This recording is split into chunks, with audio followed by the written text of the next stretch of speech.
Praise the lord. మన ప్రభును మన రక్షకుడైన యేసుక్రీస్తు వారి ఉన్నతమైన నామంలో మీ అందరికీ మా హృదయపూర్వక వందనములు. ఈ యొక్క ఆదరణ వాక్యము మీకు దీవెనకరంగా ఉందని నమ్ముతున్నాము. కనీసము ఈ వాక్యమును ఒక 10 మందికైనా షేర్ చేయగలరని దేవుని పేరట మనవి చేసుకుంటున్నాము. ఈ రోజు దేవుని వాక్యము మీ మధ్య శాపగ్రస్తమైనదొకటి కలదు, మీరు దానిని మీ మధ్య నుండకుండా నిర్మూలము చేయు వరకు మీ శత్రువుల ఎదుట మీరు నిలవలేరు. యెహోషువ గ్రంథము 7వ అధ్యాయము 13వ వచనము. There are devoted things among you, you cannot stand against your enemies until your remove them. Joshua chapter 7 verse 13. ఈ రోజుకు గాను మహిమగల మన దేవుడు మనకు అనుగ్రహించిన వాక్య భాగమును బట్టి ధ్యానించుకుందాము. ప్రభునందు ప్రియమైన సహోదరి సహోదరులారా, దేవుడు ఈ రోజు మనకు సెలవిస్తున్నాడు. మనము అనుకున్న కార్యము మన జీవితంలో జరగడం లేదంటే, మనము గెలవాల్సిన పరిస్థితి ఉన్నా ఓడిపోయే వారముగా మనం ఉన్నాము అంటే, ఇంతకు మునుపు ఎంతో ఈజీగా చేయగలిగినటువంటి పనులు కూడా ఇప్పుడు ఎంత కష్టపడినా జరగడం లేదు అంటే దానికి కారణం మనమే. మనలోనే ఏదో డిఫరెన్స్ వచ్చింది. మన లోపము వలనే ఇంతకు ముందులా ఎదగలేకపోతున్నాం, ఆత్మీయతలో బలహీనపడిపోతున్నాం, ఆనందంగా జీవించలేకపోతున్నాం. ఒక వ్యక్తి రోజు తన యొక్క పుస్తకాలు చాలా స్పష్టంగా చదివేవాడు. ఎక్కడున్నవైనా దూరమైనా మంచిగానే కనబడేవి. ఒక రోజున సడన్ గా తను చదువుతున్నటువంటి పుస్తకాలను చదవలేకపోతున్నాడు. దూరంగా ఉన్న వస్తువులు క్లియర్ గా కనబడడం లేదు, అక్షరాలు మసకగా ఉన్నాయి. అంటే దానికి కారణం తన యొక్క దృష్టి మందగించినందువల్లనే కదా, అతనికి ఏదో సైట్ ప్రాబ్లం వచ్చిందనే కదా. ఒకవేళ ఆ వ్యక్తి తనకు దృష్టి లోపం ఉందని గుర్తించక ఆ అక్షరాలు రాసిన వారే క్లియర్ గా రాయలేదు, అందుకే నాకు కనబడడం లేదు, అందుకోసమే నేను చూడలేకపోతున్నాను అంటే ఎంత బుద్ధిహీనతగా ఉంటుందో కదా. అదే విధంగా ఇంతకు మునుపు దేవుని ఆశీర్వాదాలను రుచి చూసిన నీవు, దేవుని ద్వారా దీవింపబడిన వ్యక్తిగా ఉన్న నీవు, ఆత్మీయతలో గొప్ప స్థానంలో ఉన్న నీవు, పరిచర్యలో ఎదురు లేకుండా ముందుకు వెళ్తున్నటువంటి నీవు ఇప్పుడు ఆగిపోయావంటే, ఇప్పుడు ఆశీర్వాదాలు పొందుకోలేకపోతున్నావంటే, ఇప్పుడు ఈ లోకంలో కలిసిపోతున్నావంటే దానికి కారణం నీ తోటి వారు, నీ సంఘం వారు, నీ పొరుగు వారు, నీ కుటుంబ సభ్యులు కారణం కాదు, నీవే దానికి కారణం. నీలోనే ఏదో లోపముంది అని గ్రహించు. అది గ్రహించలేకపోతే అభివృద్ధిని నీవు చూడలేవు. యెహోషువ విషయానికి వస్తే, యెహోషువ అంతకు మునుపు గొప్ప రాజ్యమైనటువంటి యెరికోను స్వాధీనపరుచుకున్నాడు. దేవుడు బలమైన రాజ్యమును, దాని ప్రాకారములను కూల్చడానికి సహాయము చేశాడు. కానీ హాయి చాలా చిన్న దేశం, కొద్దిమంది మాత్రమే అందులో నివసిస్తూ ఉంటారు. దానిని సులభంగా జయించవచ్చు, స్వాధీనపరుచుకోవచ్చు అని అనుకున్నాడు. వాస్తవానికైతే ఇజ్రాయేలీలు అనుకున్నది నిజమే, చాలా సులువుగానే వారిని జయించవచ్చు. కానీ అక్కడ జరిగిందేమంటే, అక్కడ మొత్తం విరుద్ధంగా జరిగింది. ఇజ్రాయేలీలు ఓడిపోయారు, చిన్న సైన్యమును గెలవలేక వారు పారిపోయారు, 36 మందిని కోల్పోయారు. అప్పుడు యెహోషువకు ఏమీ అర్థం కావడం లేదు.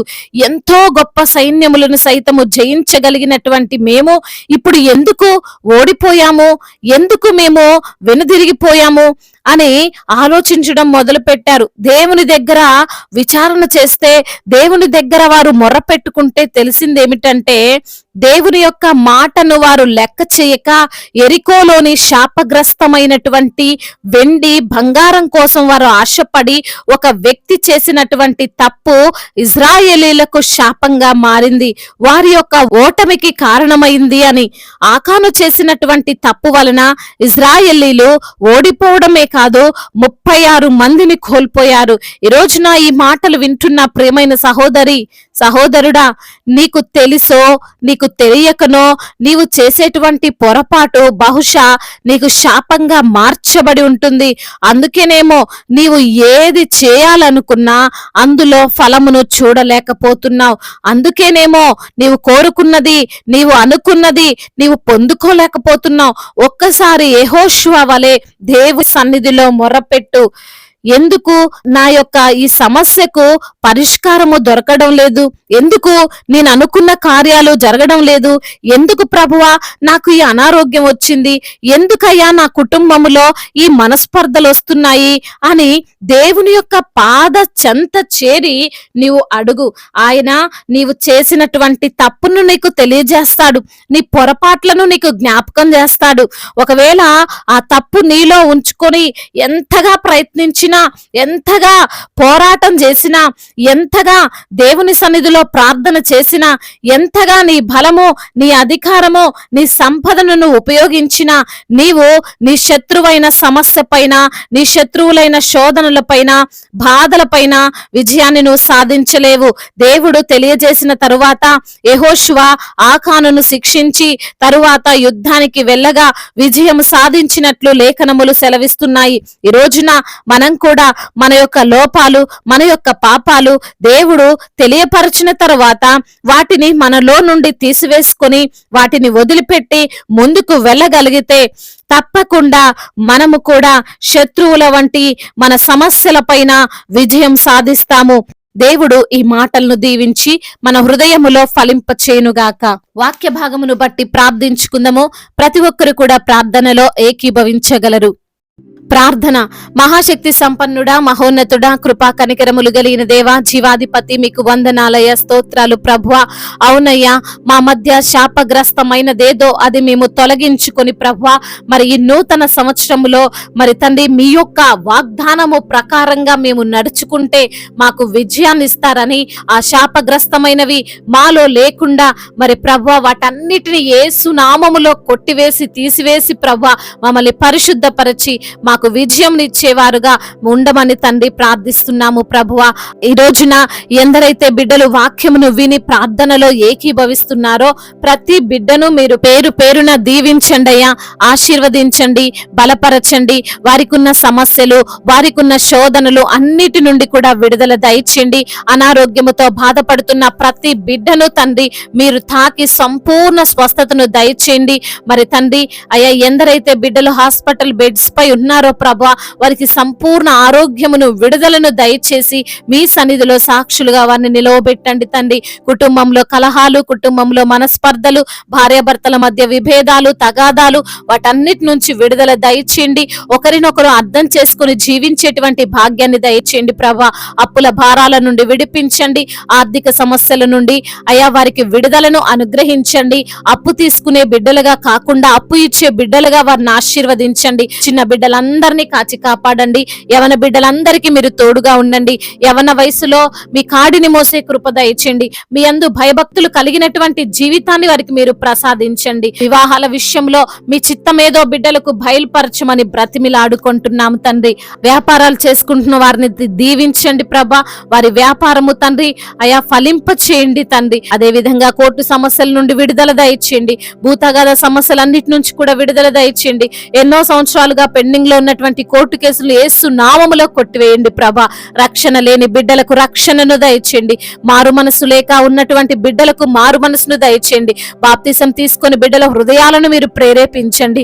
అదే విధంగా నా తండ్రి గర్భఫలము లేక ప్రభా ఎందరైతే మీ పాద సన్నిధిలో మొరపెడుతున్నారో వారి మొరను మీరు ఆలకించండి ప్రభా. ఈ వైపు చూస్తుండగా అద్భుతాన్ని జరిగించండి. గర్భిణీ స్త్రీలను జ్ఞాపకం చేసుకోండి. తల్లి బిడ్డలకు క్షేమాన్ని దయచేయండి. అదే విధంగా ఇప్పుడే పుట్టిన చంటి బిడ్డలను కూడా మీరు దీవించండి ప్రభా. మీ యొక్క కాపుదలలో వారిని భద్రపరచండి అయ్యా. అధికారులకు మీరు తోడుగా ఉండండి. సమయోచితమైన జ్ఞానమును, వివేచనను వారికి అనుగ్రహించండి. మా భారతదేశాన్ని దీవించండి అయ్యా. సమాధాన దేశముగా, ప్రేమ కలిగిన దేశముగా, ఎటువంటి తారతమ్యాలు, విభేదాలు, అల్లర్లు, గొడవలు, యుద్ధాలు ఏవి లేనటువంటి దేశముగా మా భారతదేశాన్ని ప్రభా అయ్యా మీరు దృష్టించమని బ్రతిమిలాడుకుంటున్నాం తండ్రి. అదే విధంగా ఇతర దేశాల్లో ఉంటున్న ప్రతి బిడ్డకు మీరు తోడై ఉండండి అయ్యా. వారు ఎంతో శ్రమ పడుతుండగా, కష్టాలు అనుభవిస్తుండగా తగినటువంటి ప్రతిఫలాన్ని వారికి మీరు అనుగ్రహించమని బ్రతిమిలాడుకుంటున్నామయ్యా.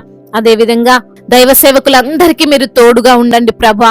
వారు చేస్తున్న పరిచర్యను మీరు దీవించండి అయ్యా, ఆశీర్వదించండి ప్రభా. సువార్థికులను బలపరచండి ప్రభా. మీ సువార్తను సేవను తండ్రి అనేకులకు తండ్రి వారు ప్రకటించినట్లుగా తండ్రి వారి యొక్క హృదయాన్ని ప్రేరేపించండి తండ్రి. మిషనరీస్ ని దీవించండి అయ్యా, వారికి మీరు తోడుగా ఉండండి ప్రభా. వారి కుటుంబాలను దీవించి ఆశీర్వదించమని బ్రతిమిలాడుకుంటున్నాం తండ్రి.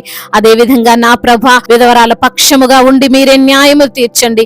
అనాథలను అభాగ్యులను ఆదుకునే దేవుడవు తండ్రి. వృద్ధుల పట్ల తండ్రి మీ కనికరము మీ కటాక్షము వారిపైన ఉంచమని తండ్రి వేడుకుంటూ, సర్వశక్తిమంతుడు సజీవుడు బలవంతుడైన యేసుక్రీస్తు వారి ఉన్నతమైన శక్తి కలిగిన నామంలో ఈ ప్రార్థనను అడిగి వేడుకొని పొందుకొని ఉన్నాము మా ప్రియ పరలోకపు తండ్రి.